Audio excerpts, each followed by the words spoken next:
Aujourd'hui, j'ai envie de vous expliquer qu'est-ce qui se passe lorsqu'un bébé entre 0 et 2 ans vit une séparation mal encadrée, même si elle est pour son bien.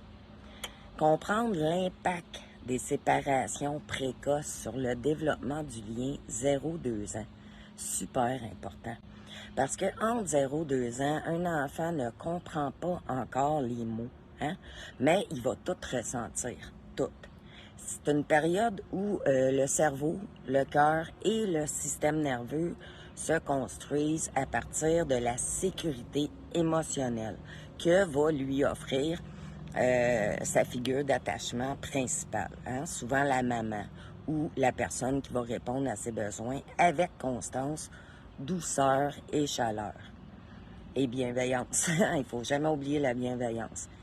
Quand une séparation survient à cet âge, hein, que ce soit pour des raisons de protection ou de réorganisation familiale, c'est pas la séparation en soi qui est traumatisante, c'est la façon souvent qu'elle va être faite. Une mauvaise intervention de séparation, c'est par exemple une coupeuse soudaine sans préparation affective, hein? L'absence de transition douce et progressive. Hein? Aucune explication adaptée à l'enfant, même si on pense qu'il ne comprend pas. Et sinon, l'absence de maintien de lien avec une figure d'attachement mortelle. Ou encore le fait d'imposer un nouvel adulte sans accompagnement émotionnel. Nouvelle odeur, nouvelle chaleur, nouvelle voix.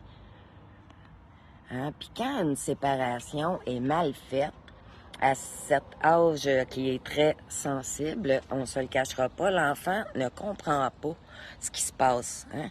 Il ne peut pas ressentir l'abandon, la peur, puis le déracinement. Et comme son cerveau est en pleine construction, ce stress profond va s'imprimer dans son système nerveux. Il s'en souviendra pas consciemment, mais son corps, lui, ne l'oubliera pas. J'ai pu observer ça sur 17 ans et sur moi et sur tous les enfants qui ont passé chez ma mère. Plus tard, à l'adolescence ou à l'âge adulte, ce traumatisme préverbal peut se manifester par une difficulté à faire confiance, des relations instables ou même évitées ou bousillées, une hypersensibilité au rejet, à l'abandon, des comportements de protection, la fuite, la fermeture, l'agressivité, bien sûr, la peur de l'abandon constant, souvent incomprise, qui mène à des dépendances affectives. Bref, en résumé, là où ce que je voulais en venir, c'est qu'une séparation mal accompagnée à un âge où le lien se construit peut dérégler toute la capacité de l'enfant à créer des liens sécures par la suite, dans son cheminement. Puis c'est un traumatisme silencieux, mais un des plus puissants. Et ça, la DPJ le sait. Puis pourtant, elle l'applique. Bonne réflexion, mes amis.